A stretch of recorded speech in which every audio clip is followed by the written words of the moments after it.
A reflexão da noite está no capítulo 8 do Evangelho segundo o Espiritismo, e o título do capítulo é Uma das Bem-aventuranças. Bem-aventurados os puros de coração, porque verão a Deus. As bem-aventuranças, elas estão contidas no Sermão do Monte. Na escola, nós estudamos profundamente o Sermão do Monte e todas essas bem-aventuranças, para compreendê-las melhor. E o nosso objetivo sempre vai ser e sempre será colocar em prática esses ensinamentos em nossas vidas. Então, a escola ela facilita muito esse entendimento, essa compreensão para a prática. Hoje aqui a gente vai tentar só mostrar um pouco para vocês a que ela se refere. A gente vai fazer uma pequena reflexão. Então, quando a gente começa a fazer uma reflexão, é importante que a gente vá em cada item para compreender o todo. Então, como diz aí, bem-aventurados os puros de coração, porque verão a Deus. Vamos começar por Deus, né? Sempre começando por Deus. Mas o que seria ver a Deus?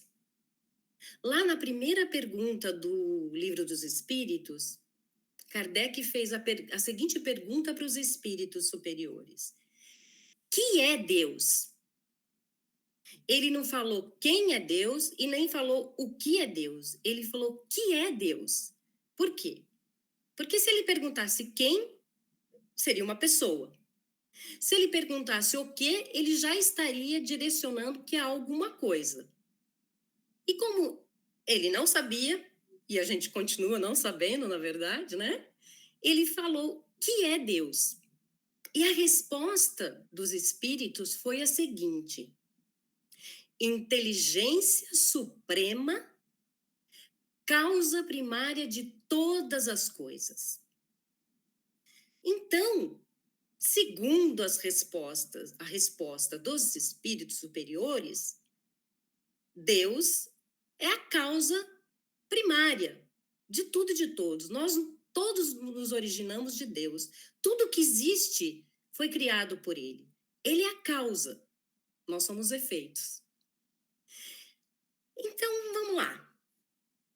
Então, quando fala que os puros de coração verão a Deus, então a gente vai ver a inteligência suprema é a causa primária? Mas como é isso? Se a gente for puro de coração, né? Quando se fala ver, lá na época de Jesus, ver significava ter a percepção espiritual. Não é ver com esses olhos físicos, é ver com o olho do espírito, é ver com a percepção do espírito como um todo. Então, é ter essa percepção dessa causa primária, dessa inteligência suprema em tudo. Ah, tá. Então agora ficou mais fácil, né? Só que não, né? Precisamos ser puros de coração. E o que é ser puro de coração? Pensando assim, a gente já fala, não, eu sou pura de coração, né? Eu me sinto. Alguns podem pensar isso. Eu não me sinto pura de coração, no sentido da bem-aventurança. Sabe por quê? Porque puro de coração é aquele que consegue ver a essência e a presença de Deus em todas as pessoas, em todos os lugares e em todas as situações, sem fazer nenhuma projeção da sua imperfeição. O que seria isso? Seria o mecanismo de espelho, quando a gente vê no outro que a gente não quer ver na gente. Nós somos imperfeitos ainda, então a gente não tem essa condição de pureza de coração, pureza de consciência. Estar limpo na nossa consciência para sim ver Deus em tudo e em todos. Mas para facilitar, eu vou dar um exemplo. Vamos ver assim um exemplo de uma pessoa que é pura de coração e como é que ela vê Deus. Mas espera aí, quem é, né? Quem é que a gente vai buscar de exemplo? Olha, a única pessoa confiável É Jesus. Porque ele foi a pessoa, o espírito mais puro que pisou nessa terra. Então, vamos fazer o exercício. Como via Jesus? Como é que será que ele via as pessoas? Como ele via as situações? Será que dá para fazer esse exercício? Dá sim. É só a gente começar a ver como ele se conduzia. Por exemplo, quando Jesus chamou Pedro para segui-lo, Jesus não viu Pedro como aquele homem analfabeto, embrutecido, impulsivo. Ele não viu isso em Pedro. Ele viu a presença de Deus em Pedro. Quando Jesus chamou Maria de Magdala para segui-lo também e se fez ser visível por ela no momento da ressurreição, ele não olhou para Maria de Magdala como a mulher que era escrava da sensualidade, que era vaidosa. Ele olhou para Maria de Magdala como aquela pessoa que tinha muita necessidade de amar a si mesmo e de amar as outras pessoas. Ela só não sabia como. Então Jesus a chamou. Quando Jesus se encontrou com Paulo na estrada de Damasco, ele não viu em Paulo aquilo que todo mundo via, o perseguidor dos cristãos. Ele não viu em Paulo aquele orgulhoso, vaidoso doutor da lei que se achava mais conhecedor de tudo e de todas as leis e acima de todas as pessoas, que era violento, que apesar de tudo, né, que ele defendia a fé dele, ele era capaz de matar por essa fé. Mas Jesus viu em Paulo aquele discípulo fiel, aquele que quando abraça uma causa não desiste, porque ele percebe a presença dos ensinamentos divinos naquele caminho. Foi o que Paulo percebeu em Jesus. E ele quis se transformar. E Jesus chamou-o por isso. Então, Jesus, será que nós olharíamos para essas pessoas dessa mesma forma? Nós veríamos nessas pessoas o que Jesus viu? Ou nós veríamos simplesmente a forma, a personalidade, a aparência? Para ser puro de coração, a gente tem que abandonar muitas coisas e muitas crenças e muitos conceitos e pontos de vistas equivocados. Mas, poxa, será que não tem uma dica para a gente, então, começar a fazer um exercício? Porque, assim, se Jesus proferiu o Sermão da Montanha e ali nas bem-aventuranças existiam afirmações, mas que eram predições, ou seja, falando de um futuro que nós conseguiríamos alcançar essas coisas. Por exemplo, você vai ser feliz se você conseguir se depurar, se você conseguir manifestar todo o potencial divino que existe dentro de você. Aí você vai ver a Deus em tudo e em todos.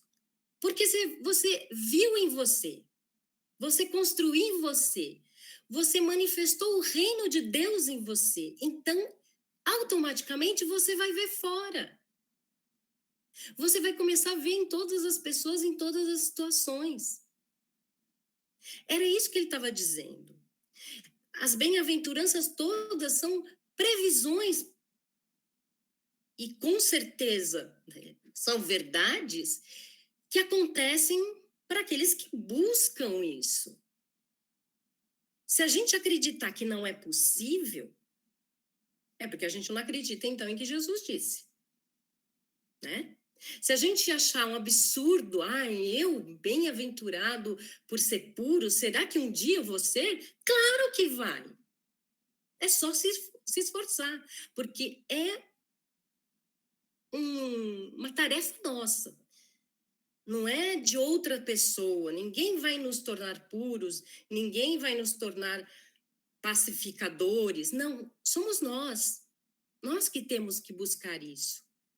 E é lógico que não é de uma hora para outra que nós vamos conquistar isto. Vai despender algumas encarnações, talvez. Depende, né? Às vezes tem pessoas aqui que já estão quase lá, não sei, né? Eu estou falando de mim, eu ainda vou andar bastante, caminhar bastante. E vou continuar me esforçando bastante. Mas, então, é importante que a gente saiba que dá já para a gente fazer no dia a dia alguns testes, né? Por exemplo, aceitando mais as pessoas como elas são, né? No nosso dia a dia. Não julgando as atitudes das outras pessoas, não querendo saber o que ela deveria ou não fazer, se nós não vivemos aquela situação. Não tendo preconceito em relação à aparência, né? Julgar as pessoas pela aparência. Já pensou se Jesus fizesse isso? Ele convivia com os publicanos, que na época eram pessoas assim, não, nem um pouco benquistas, né? Porque eles trabalhavam para os romanos. Ele andava com os pecadores. Ele não fazia distinção de pessoas, porque ele sabia que em cada um habita a centelha divina, a causa primária de tudo e de todos, esperando para se despertar, esperando situações, oportunidades para brilhar. E ele veio até nós e falou muitas coisas importantes. Mas ele disse também: quem tem olhos de ver e ouvidos de ouvir, ou seja, desperta a tua consciência, se esforça para saber quem é você. E existem várias oportunidades, vários caminhos neste mundo para isso. Nós não podemos nem justificar, eu não fui chamado. Sempre somos. Agora, será que aceitamos? Será que nos comprometemos? Será que a gente dedica tanto para a nossa vida espiritual quanto a gente dedica para o mundo material?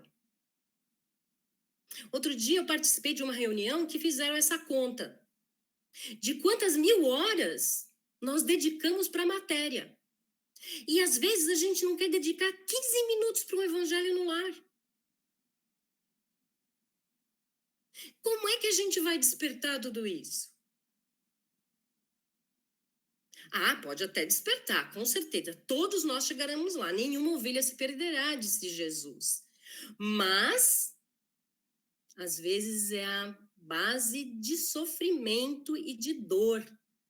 Mas por que escolher o caminho mais difícil? Da dor, do sofrimento?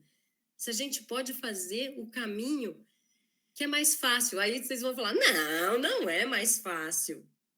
Olha, eu acho melhor se esforçar, se conhecer, mexer com algumas coisas dentro de nós que nos incomodam, que é o que a escola faz, mas que nos liberta, do que continuar sofrendo sem saber qual o porquê desse sofrimento, né?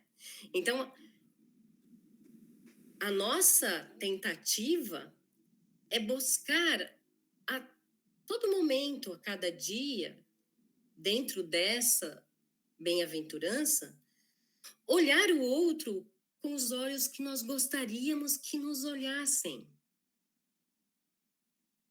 Perceber no outro o que está por trás, muitas vezes, daquelas atitudes agressivas, às vezes aquela atitude entristecida, melancólica, desanimada, porque todos nós temos, em essência, essa luz clamando por despertar. E que nós possamos nos dedicar um pouco mais para manifestar essa luz. A nossa casa oferece a escola facilitadora do despertamento dessa luz. Nós sempre estamos fazendo o convite, mas a decisão é de vocês. Muito obrigada pela atenção e que Jesus possa estar sempre dentro de nós, nos mostrando o caminho e que nós possamos dizer sim a este caminho.